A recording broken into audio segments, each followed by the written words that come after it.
Dans cet exercice, on nous donne une expérience aléatoire, on lance un dé non truqué et on regarde sur quelle face il tombe. Et nous devons calculer des probabilités d'événements. Le calcul de probabilité s'appuie sur la formule suivante. Si E est un événement, la probabilité de E est égale au nombre d'issues de l'univers qui le réalise, divisé par le nombre total d'issues toutes équiprobables de l'univers. La réponse à une question demandant de calculer une probabilité se fera donc en 3 étapes. D'abord, on donne un univers équiprobable pour l'expérience aléatoire considérée et on justifie son équiprobabilité. Ensuite, on écrit l'événement dont on doit calculer la probabilité avec la notation faisant apparaître les issues qui le réalisent.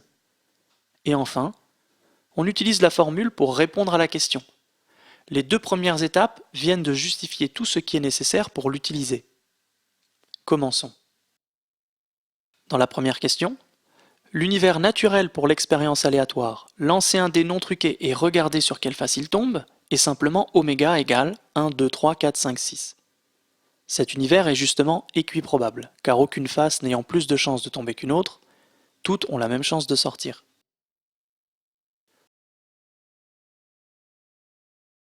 Notons E4, l'événement obtenir un 4.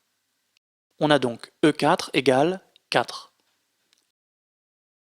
Et la probabilité de E4 est égale à 1 sixième, car 1 est le nombre d'issues qui réalisent obtenir un 4, et 6 est le nombre total d'issues équiprobables de l'univers. Obtenir un 4 est un événement qui a donc une chance sur 6 de se produire. Comme dans la première question, nous avons déjà donné un univers équiprobable et justifié son équiprobabilité, nous ne recommençons évidemment pas dans la deuxième question. Nous passons tout de suite à l'étape 2. On note E7 l'événement obtenir un 7 et E10- l'événement obtenir un résultat plus petit que 10.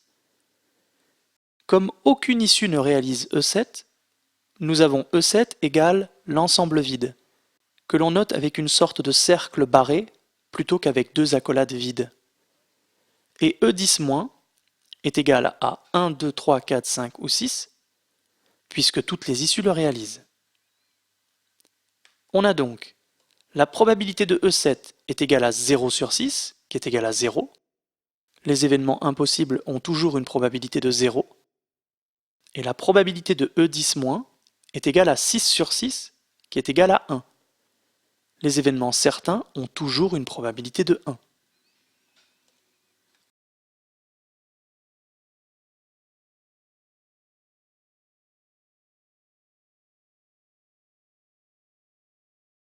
Comme c'est la deuxième fois de l'exercice que nous utilisons la formule, il n'est pas nécessaire de réexpliquer comment on l'utilise.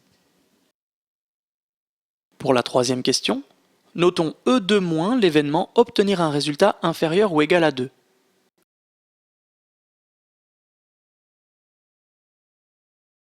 E2- est égal à 1, 2, et la probabilité de E2- est égale à 2 sur 6, qui est égal à 1 sur 3. On a donc 2 chances sur 6, ou une chance sur 3, c'est pareil, de tomber sur 2 ou moins. Enfin, notons E non 6, l'événement ne pas tomber sur 6. E non 6 est égal à 1, 2, 3, 4, 5. Et donc la probabilité de E non 6 est égale à 5 sur 6. On a 5 chances sur 6 de ne pas faire 6.